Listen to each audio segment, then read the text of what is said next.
معزز حاضرین، آج کی ہماری اس مجلس میں بھائیوں نے جو عنوان طے کیا ہے وہ ہے مسجد سے سیکھیے اور سکھائیے۔ مسجد سے سیکھیے اور سکھائیے، یہ عنوان حقیقت میں بہت وسیع اور بڑا عنوان ہے۔ اس کے اندر بہت ساری چیزوں کو ہم لے سکتے ہیں۔ یہ دو لفظ کہ مسجد سے سیکھیے اور سکھائیے، کیا کیا سیکھنا، کیسے سیکھنا، کیا کیا سکھانا، کیسے سکھانا، اور اس کے لیے کیا اسلوب، کیا طریقے استعمال کرنا، یہ ایک بہت بڑا اور وسیع مضمون ہوگا۔ لیکن میں دو حدیثوں کی روشنی میں، یا اگر آپ کہیں ایک حدیث اور ایک واقعے کی روشنی میں اپنی بات کا آغاز کرتا ہوں، اور ابھی پریزنٹ سچویشن میں ہم اپنی مسجدوں سے اللہ کے دین کو پھیلانے کے کام آسانی سے کیسے کر سکتے ہیں، اس کو آپ کے سامنے رکھنے کی کوشش کرتا ہوں۔ اس سلسلے میں پہلی حدیث جس میں اللہ کے رسول صلی اللہ علیہ وسلم فرماتے ہیں، من غدا الی المسجد، جو مسجد کی طرف آئے، لا یرید، اس کا ارادہ سوائے اس کے اور کچھ نہیں ہے، الا ان یتعلم خیرا او یعلمہ، خیر سیکھے یا سکھائے، کان لہ کاجر حاج تاما حجتہ، اس شخص کو ویسے اجر ملے گا جیسے حج کرنے والے کو اس کے حج کا پورا پورا ثواب ملتا ہے۔ اب آپ حدیث کے شروع حصے سے نہیں بلکہ آخری پوائنٹ کو سب سے اپنا ریچبل ٹارگٹ بنائیں، یعنی اپنی منزل مقصود بنائیں، کہ شروع میں جو من غدا الی المسجد، مسجد آنا، پھر حدیث کے درمیان میں مقصد واضح کیا گیا، اس کا ریوارڈ اور اجر کیا بتایا جا رہا ہے، مکمل حج کا ثواب ان کو ملے گا۔ اب غور کریں، آج کل کے حالات میں پرائیویٹ حج کرنا چاہیں آپ تو 7-8 لاکھ سے کم نہیں ہے نا؟ تو اب اگر یہ حج کا ثواب آپ روزانہ چاہیں تو بھی کما سکتے ہیں۔ یہ حج کا ثواب آپ چاہیں تو مسجد کے ذریعے روزانہ ایک حج نہیں 10 حج کے برابر کا ثواب کما سکتے ہیں۔ صحیح بخاری کی حدیث کے حوالے سے میں بات کر رہا ہوں، یعنی جو 10 حج کی بات کیا نا میں، وہ حدیث ذکر نہیں کیا، ریفرنس اس کا صحیح بخاری میں ہے۔ تو اب آپ غور کریں، اتنے بڑے اجر و ثواب کا کام ہے، اگر ہم مسجد آتے اور جاتے تو ہیں، لیکن مقصد جو بتایا گیا وہ اگر نہیں پورا کر رہے ہیں، خاص کر جو حدیث میں نے پڑھی آپ کے سامنے، لا یرید الا یتعلم خیرا او یعلمہ، اس مقصد کو پورا نہیں کر رہے ہیں، تو تھوڑا سا یہ غور کیجئے کہ روزانہ کتنے حج کے ثواب سے ہم اپنے آپ کو محروم کر رہے ہیں، ہے کہ نہیں؟ اور واقعہ کیا ہے؟ مشہور واقعہ ہے، لیکن اس میں سے کچھ پوائنٹس کی باتیں ہم کو لینا ہے۔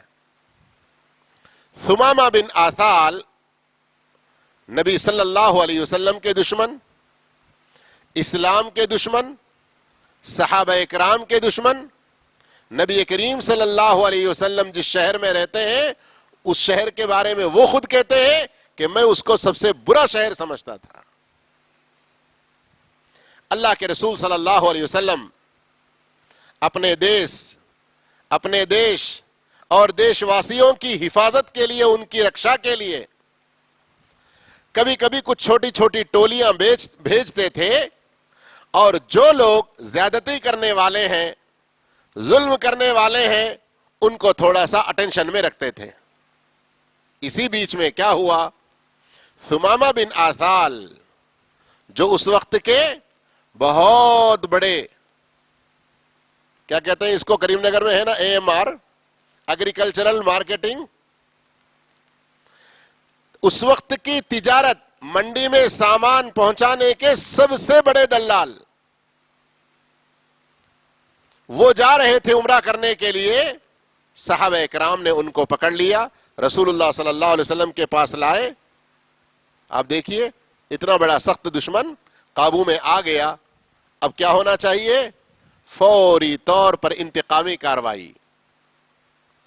ہاں، اتنے سالوں سے یہ ہمارے ساتھ کیا کر رہا تھا، اب اس کے ساتھ بدلہ لینے کا موقع آ گیا. نہیں، اس لیے کہ مسلمان کی زندگی کا پہلا مقصد خود اللہ کی عبادت پر رہ کر دوسروں کو اس کی عبادت کی طرف بلانا، یہ پہلا مقصد ہے. راستے میں روڑے اٹکانے والے آن دا ٹائم اگر کچھ جھڑپ ہو گئی، چلے گئے، پار ہو گئے تو وہ الگ بات، لیکن اصل مقصد بنا کے نہیں رکھنا. حتی الامکان کوشش کرنا کہ وہ اللہ کی عبادت کرنے والا بن جائے. اللہ کے رسول کے قابو میں آئے. آپ صلی اللہ علیہ وسلم نے ثمامہ کو کہیں بند کوٹری میں نہیں ڈالا، ثمامہ کو کسی ایسے جیل میں نہیں ڈالا جہاں آج کل سنتے ہیں ابو غریب یا دوسرے اور کیا کیا. اب انٹرنیشنل لیول میں نہیں جاتا میں، سمجھنے والوں کے لیے اشارے بھی کافی ہیں. آپ صلی اللہ علیہ وسلم نے مسجد کے ایک ستون سے باندھوا دیا. کہاں ان کو قید کیا؟ جو ہمارا ٹاپک ہے مسجد سے سیکھیے اور سکھائیے، اس ٹاپک کے اراؤنڈ میں رہیے. آپ مسجد کے ستون سے باندھ دیا. اور اللہ کے رسول صلی اللہ علیہ وسلم نے صحابہ کو حکم دیا، یہ اپنی قوم کا سردار بھی ہے، بہت بڑا بزنس مین بھی ہے، اس کی شایان شان قدر کرتے ہوئے اس کے لیے کھانے پینے کا انتظام بھی کیا جائے. پہلے دن اللہ کے رسول آئے صلی اللہ علیہ وسلم، پوچھا اے ثمامہ ما عندک، کیا خبر ہے، کیا بات ہے؟ ثمامہ ایک عام آدمی نہیں ہے، لیڈر ہے. کہا اے محمد صلی اللہ علیہ وسلم، اگر آپ مجھے قتل کرنا چاہتے ہیں تو میرا خون تمہارے لیے بجا ہے کہ میں تمہارا دشمن ہوں، لیکن ایسا نہ کر کے اگر مجھ سے کچھ لینا چاہتے ہیں مال و دولت تو جو مانگو میں دینے کے لیے تیار ہوں. اگر نہیں، آپ میرے اوپر انعام و اکرام کر کے چھوڑ دینا چاہتے ہیں، میں احسان فراموش نہیں ہوں. دوسرے دن اللہ کے رسول آتے ہیں صلی اللہ علیہ وسلم، وہی سوال کرتے ہیں، ثمامہ وہی جواب دیتے ہیں. تیسرے دن آتے ہیں، وہی سوال کرتے ہیں، ثمامہ وہی جواب دیتے ہیں. تیسرے دن اللہ کے رسول صلی اللہ علیہ وسلم فرماتے ہیں اطلقوا ثمامہ، ثمامہ کو آزاد کر دو. ثمامہ کو آزاد کر دیا گیا، چھوڑ دیا گیا. اب وہ بالکل کہیں بھی جا سکتے ہیں، ان پر کوئی رکاوٹ نہیں ہے، ان کا بدلہ نہیں لیا گیا اور ان کے لیے کسی طرح کی کوئی پابندی حد بندی نہیں لگائی گئی. لیکن اس اللہ کی قدرت کو بھی یہاں غور کیجئے، سبحان مقلب الاحوال والقلوب. اور یہیں پر صحیح بخاری کی حدیث کے حوالے سے دعا ہمیشہ کرتے رہیے، یا مقلب القلوب ثبت قلوبنا علی دینک، یا مصرف القلوب صرف قلوبنا الی طاعتک. اللہ رب العالمین نے 3 دنوں کے اندر میں آزاد ہوتے ہوتے ثمامہ کے دل کو پلٹا دیا. ثمامہ کسی کو بتائے بغیر کہیں قریب باغ میں کہیں پانی کی جگہ میں گئے، غسل کیے اور واپس آئے، اشہد ان لا الہ الا اللہ و اشہد ان محمد رسول اللہ پڑھ لیے. اللہ اکبر. پڑھنے کے بعد اب چینجز دیکھیے. ہم کلمہ گو مسلمان، خاندانی مسلمان، ہم لوگ برسوں سے نمازی، ہمارے ایمان کے اندر کچھ اپڈیٹ، رینیول، کچھ ترقی اور مزید تجدید وغیرہ کی فکر کرتے رہتے ہیں. ہم لوگ ہمارے اعمال میں کچھ اور نئی نیکیاں کچھ بڑھتی رہتی ہیں، ہمارے حسن تعلقات میں کچھ اضافہ ہوتا ہے. ذرا ہم بھی غور کریں. لیکن کلمہ پڑھتے ہی کیسے چینجز ان کے اندر آ گئے. وہ خود کہتے ہیں اے اللہ کے رسول صلی اللہ علیہ وسلم، نعوذ باللہ، آج سے پہلے تک سب سے برا چہرہ نعوذ باللہ آپ کا تھا، لیکن آج کے بعد سے آپ سے بہتر چہرہ کسی کا نہیں ہے۔ آج سے پہلے سب سے برا دین آپ کا تھا، آج کے بعد سب سے اچھا دین آپ کا ہے۔ آج سے پہلے سب سے برا شہر آپ کا تھا، لیکن آج کے بعد سب سے اچھا شہر آپ کا ہے۔ میں عمرے پر جا رہا تھا، تمہارے ساتھیوں نے مجھے پکڑ لیا، اب آپ بتائیے کہ میں عمرہ کروں تو کیسے کروں؟ اسلام لاتے ہی کام اللہ کے لیے کرنا، آن دا وے آف پروفٹ، نبی کریم صلی اللہ علیہ وسلم کے طریقے پر کرنا۔ کیسی تعلیم ملی، کیسا سبق ملا، کیسی تربیت ملی، کہاں سے ملی؟ گھر سے، کوئی مدرسے سے، کسی یونیورسٹی سے؟ کہاں سے ملی؟ مسجد سے ملی۔ 3 دن اللہ کے رسول صلی اللہ علیہ وسلم کو، آپ کے اخلاق حسنہ کو روزانہ اللہ کے رسول صلی اللہ علیہ وسلم کی صحابہ کے ساتھ جو اخلاقی تربیت ہے، جو عبادات کی تربیت ہے، جو حسن اعمال کی تربیت ہے، ان سب چیزوں کو جو دیکھ رہے تھے، مسجد سے وہ جو سیکھ رہے تھے۔ جلد بازی میں نہ پڑیں، باہر کسی کو لا کے باندھ کے ایسا نہ کریں آپ، وہ ایک پوائنٹ کو پکڑ لینا، بڑی مصیبت میں پڑ جائیں گے۔ دوسرے ایجابیات، پازیٹیو دوسرے پوائنٹس کو لیں۔ ہاں، کبھی کبھی ہمارے نوجوانوں میں بڑا جلدی جوش آ جاتا ہے۔ وہاں اللہ کے رسول صلی اللہ علیہ وسلم حاکم وقت ہیں، انہوں نے بھیجا، وہ پکڑ کے لائے۔ یہاں مسجد سے تربیت کے، دین کو پھیلانے کے، تبلیغ کے، دعوت کے، قرآن و سنت کی تعلیم کو زیادہ سے زیادہ بڑھاوا دینے کے کیا کیا طریقے ہو سکتے ہیں؟ آیات و احادیث کی روشنی میں اور آج کی جو ہماری ضروریات ہیں ان کو سمجھتے ہوئے ہم منہج سلف کو اختیار کر کے اس سے نہ ہٹ کر کام کو بڑھانا ہے۔ کہتے ہیں، اور ایک پوائنٹ کی بات ہے یہاں پر، ثمامہ کہتے ہیں اے اللہ کے رسول صلی اللہ علیہ وسلم، آج تک تو حالت یہ تھی کہ آپ تک کوئی غلہ نہ پہنچے، نعوذ باللہ، آپ کے لیے کھانا پانی بند ہو، اس طرح کی کوششیں اور پلانے کرتے تھے ہم۔ اب مکہ والوں کے لیے میں بند کر دوں گا، وہ مکہ والے جو اللہ کے رسول صلی اللہ علیہ وسلم کو 13 سال پریشان کرتے رہے، اللہ کے رسول صلی اللہ علیہ وسلم کی اطلاع کے بغیر انہوں نے بند کر دیا، اطلاع کے بغیر۔ مکے والے بھاگے بھاگے دوڑے دوڑے آئے اللہ کے رسول کے پاس، تو اللہ کے رسول نے ثمامہ سے کہا کہ ایسا نہ کرو، ان کے لیے غلہ اناج کا راستہ کھول دو۔ دشمنوں سے انتقامی کارروائی کا سب سے پہلے سوچنا نہیں، ان کی ہدایت کا سب سے پہلے سوچنا، ان کے لیے خیر کا سب سے پہلے سوچنا۔ وہ جیسے میں نے شروع میں بھی ذکر کیا، کبھی آ گئی نوبت تو خاموش نہیں، لیکن ہدایت کا پہلو غالب رہے۔ اس حدیث اور اس واقعے کی روشنی میں موجودہ حالات میں ہم اپنی مسجد کو استعمال کرتے ہوئے کیا کیا کر سکتے ہیں؟ تو میں نے جیسے شروع میں کہا، بہت سے کام ہیں، لیکن دعوتی اور تعلیمی ناحیے سے، تبلیغ کے ناحیے سے، علم دین کو پھیلانے کے ناحیے سے، میرے بھائیوں، بہت ضروری کام جیسے اللہ کے رسول صلی اللہ علیہ وسلم کرتے تھے، بچوں کے لیے، بڑوں کے لیے، جوانوں کے لیے، خواتین کے لیے مسجدوں سے تعلیم کی سہولتیں مہیا رہیں۔ اور یہ بڑے افسوس کی بات ہے، بڑے افسوس کی بات ہے، جمعہ کی نماز میں 50، 70، 100 تک لوگ آتے ہیں مسجدوں میں، فجر کی نمازوں میں 10، 12، 15، 20 تک بھی آتے ہوں گے، لیکن کئی مساجد ایسے جہاں نہ مکتب چلتا ہے۔ اب بعض دفعہ ہم خوش ہو جاتے ہیں کہ ہمارے پاس درس قرآن، درس حدیث ہو رہا ہے، یقیناً بہت اچھی بات ہے۔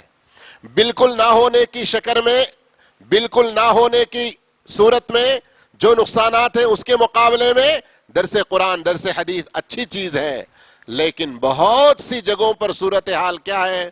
رٹ رٹائی باتیں یا ورق دیکھتے ہوئے پڑھنے کی باتیں، اور جس کی وجہ سے عملی تربیت کا فقدان. عملی تربیت، اب درس سن کے چلے گئے لیکن سنانے والے کو بھی 5 منٹ کے بعد پوچھیں مول صاحب کیا بولے تھے آج؟ ارے نہیں جی پتا نہیں، وہ کیا کہ کتاب کھول کے پڑھ لیا تھا، ذرا ایک بار دیکھنا پڑتا. پھر یعنی ایک لفظ یا 2-4 پوائنٹ خلاصے کے طور پر بھی نہیں بول سکتے. کبھی ایسی حالت ہے بعض جگہوں پر، اور بعض جگہوں پر کیا ہے، بعض جگہوں پر یہ حالت ہے تو سننے والوں کی ارے بہت اچھا بولے جی مول صاحب، اچھا درس دیے تھے، کیا بولے تھے؟ ارے پتا نہیں جی، ذرا وہ درس دینے کے وقت میں کہاں کی میری سوچ تھی، کہاں کی سوچا تھا میں. اللہ اکبر. میرے بھائیوں اس طرح. اچھا ایک اور سمجھنے کی بات، یہ جو ہم ہماری کچھ کوتاہیوں کو ذکر کر رہے ہیں ہنسنے ہنسانے کے لیے نہیں، اس کی جگہ پر کرنے والا کام کیا ہے؟ آپ روزانہ درس قرآن رکھیں، درس حدیث رکھیں، درس دینے والے تیاری کے ساتھ آئیں، درس دینے والے تیاری کے ساتھ آئیں، اور سننے والے بھی دلچسپی کے ساتھ سنیں. یہ درس قرآن، درس حدیث بھی بہت ہی پاورفل ہوگا اس وقت جب درس کے دوران صرف پڑھنا نہ ہو بلکہ رک کر. ہاں کیا کہا تھا ابھی میں نے؟ ہاں سمجھ میں آئی نا بات؟ اس سے کیا معلوم ہوا؟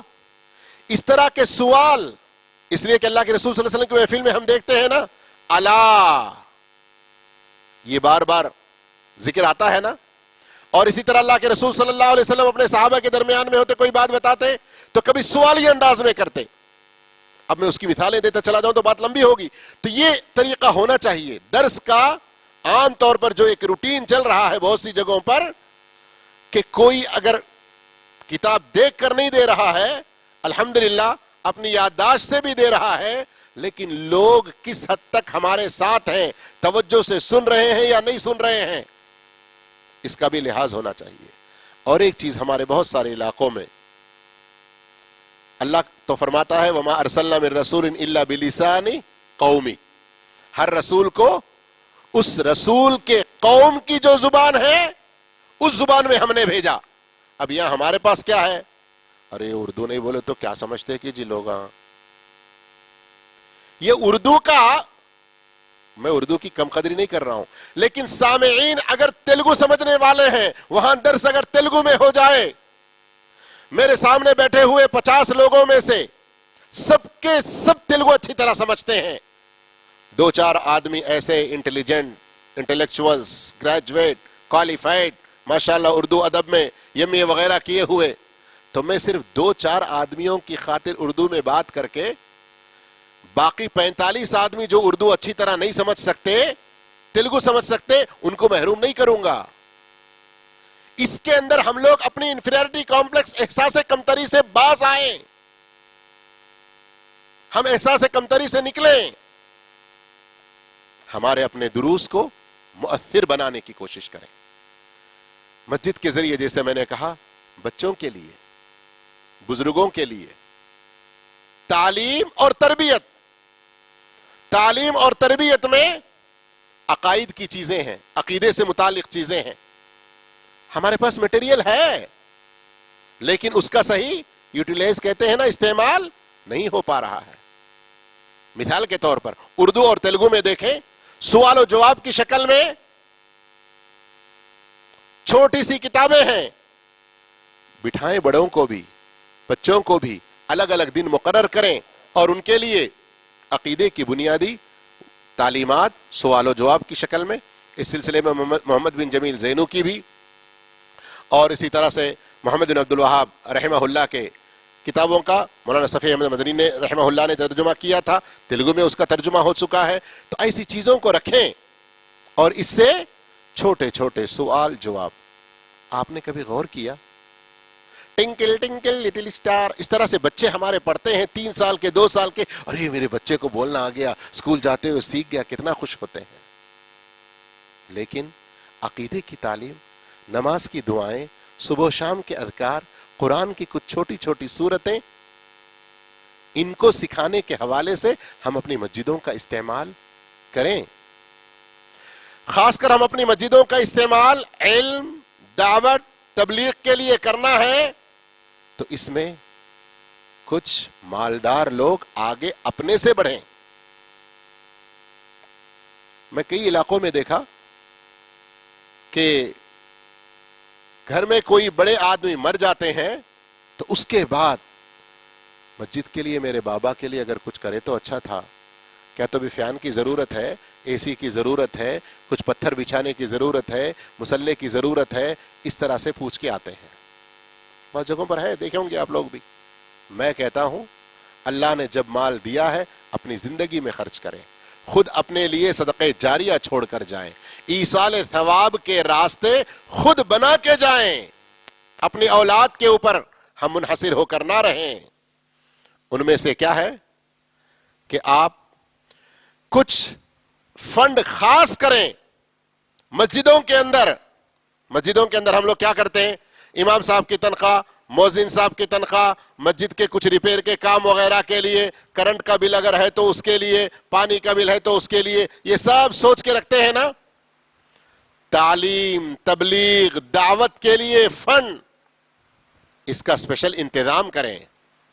اس میں پرائمری، اپر پرائمری بچوں کے لیے ایک الگ لیول رکھیں، ان کے لیے کچھ خاص کریں، ان کے لیے کچھ انعامات رکھیں.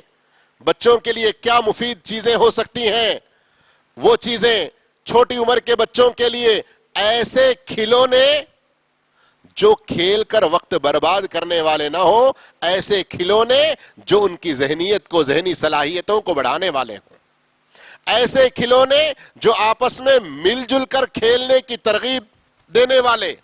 اور ہیں تھوڑی سی محنت کرنے کی ضرورت ہے، تھوڑی سی محنت کرنے کی ضرورت ہے. ایگزامپل میں دیتا ہوں. ایک ایسا میٹ ہے، میٹ ایکسرسائز کے لیے، دوسرے اور کاموں کے لیے خریدتے ہیں نا لوگ. بچوں کے لیے ایک ایسا میٹ ہے جس کے اوپر تقریباً 10 قسم کے کھیل ہوتے ہیں. سنگل بھی اور دونوں تینوں مل کر بھی کھیل سکتے ہیں. ایسے کھیل جس میں بچے کی ذہنی صلاحیت بڑھ جاتی ہے. ایسے کچھ چیزیں رکھ کر انعامات دینے کی کوشش کریں. خالی ایسے ہی نہیں. ایگزامپل، ہمارے محلے کی اس مسجد میں آنے والے جتنے سارے لوگ ہیں ان کے بچوں کے لیے ہم فلاں سنڈے کو ایک پروگرام کر رہے ہیں. ایگزامز ہونے کے بعد مثال کے طور پر کون کون اچھے ٹاپ نمبر لائے ہیں ان کے لیے، یا ہماری مسجد میں ہم لوگ اچھے گفٹس کا انتظام کر رہے ہیں بچوں کے لیے. کن بچوں کے لیے؟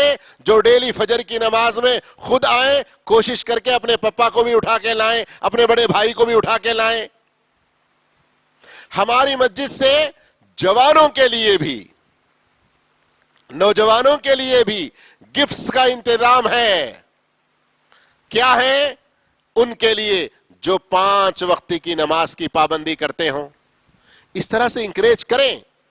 یہاں مالداروں کے لیے بھی بہت سارا اجر و ثواب، بلکہ صدقہ جاریہ، اور جو ان ایکٹیویٹیز میں حصہ لے رہے ہیں ان کو کرنے کے لیے بڑھاوا دے رہے ہیں. آپ سوچئے اللہ کے رسول صلی اللہ علیہ وسلم جہاں یہ فرماتے ہیں الساعی علی الارملۃ والمسکین کالمجاہد فی سبیل اللہ وکالصائم کصائم النہار وقائم اللیل، او کما قال علیہ الصلاۃ والتسلیم.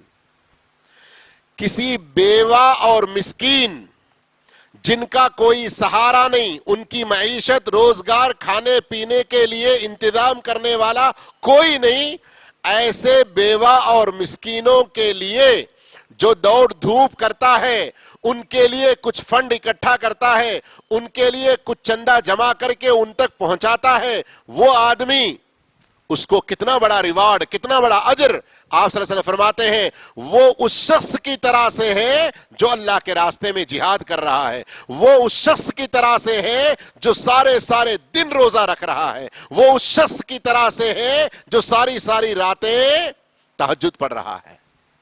کس کے لیے؟